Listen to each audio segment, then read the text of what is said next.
Good morning, good morning, good morning. Buenos dias, mi gente Yogi-O. Welcome to Daily Discipline number 541 in a row. My name's Rob Hoback. Happy that you're here. Honored and humbled that you keep coming back like for reals. Hey, it's 4/10/20. That means it's a Friday. It's an F it Friday. It's Good Friday. There's a lot going on. You may have the day off. I have most of the day off, but I got some work to do. So let's do it. First things first. Still the realist. I'm also flattered. We'll talk about my thank yous in my thank yous why I'm flattered, but somebody paid me a very sincere compliment yesterday over the last couple of weeks, and it's just I'm flattered, right?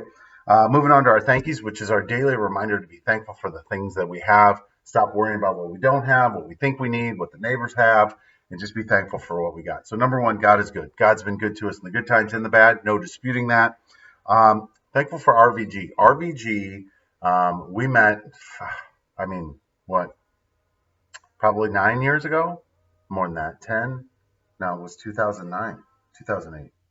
Whatever that is, 12 years ago. Sam was a little bitty kid. And I was up in Kansas City through a referral. She was Sam's first babysitter. And so she saw him grow up from like a year old. And anyway, she's got a family of her own. She's a school teacher up in Kansas. And she reached out when Kansas announced that they were like shutting down school and going to distance learning, and asked me if she could use daily discipline as like the format, the jumping off point. I'm like, of course, right? There is no, yeah, it's just extremely flattered. And so yesterday she sent me one of her videos. It was awesome. Great job. You are a shark. Keep going. So proud of you. And by the way, just so we're all clear, you're already getting more views than I do. So you go, girl. Love it. I'm thankful for the invitation, right? Just flattered, right? Not egocentrical, like I'm just flattered, right?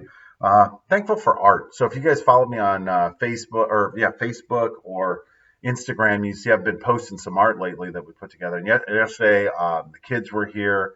The professional and Miss Emily had to go home early. The E to the D, not had to. Right? That was part of the deal. That Thursdays and Fridays she would work half days. And anyway, so it was nice out. And the kids wanted me to engage. Like I'm working in the garage. They're outside banging on the door. So went out and started, just drawing. And so we drew a couple things and we posted them out there. Lots of great feedback. It was a lot of fun.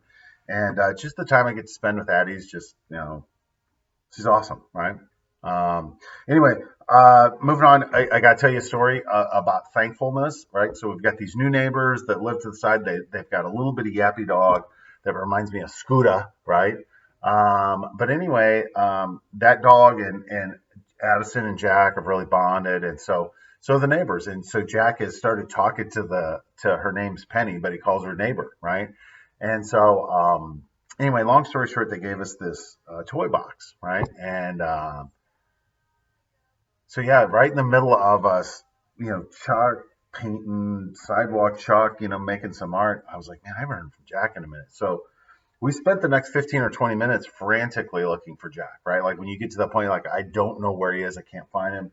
Addison was looking, Jack was looking, several of the neighbors were looking, everybody's driving around.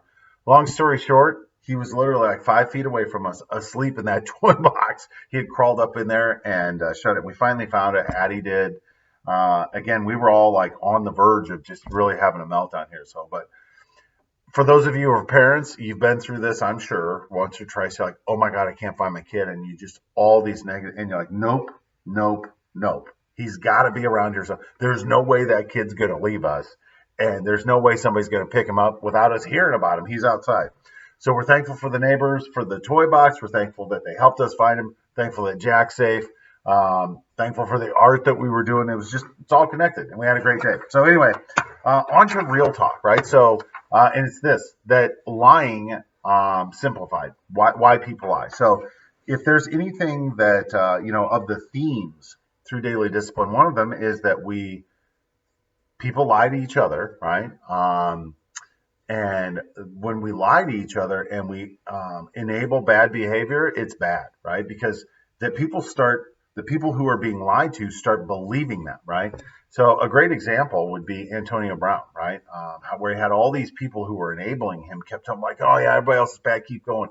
And just finally, we haven't heard from him in a minute, but that's how that can happen. People surround themselves with just people that are going to tell them what they want to hear, and they never get there. So anyway, I just really been thinking a lot about this. Why do we lie to each other, right? And so going back on some training that I received, probably like 10, 12 years ago through Sandler Selling is I love the way they break it down, right? And this is the way they break it down is inside the sales cycle, but it applies to life too, right? So that when we come to the real, like when somebody's telling you something and this goes off and this goes off and you got like the sirens, the warnings are going off like your BS alert, right? And you suspect that the person on the other side of the conversation is lying to you, I would submit maybe you ask yourself, why would they lie in this position, right? And there's really only one of three reasons, right? The first one is to protect, right?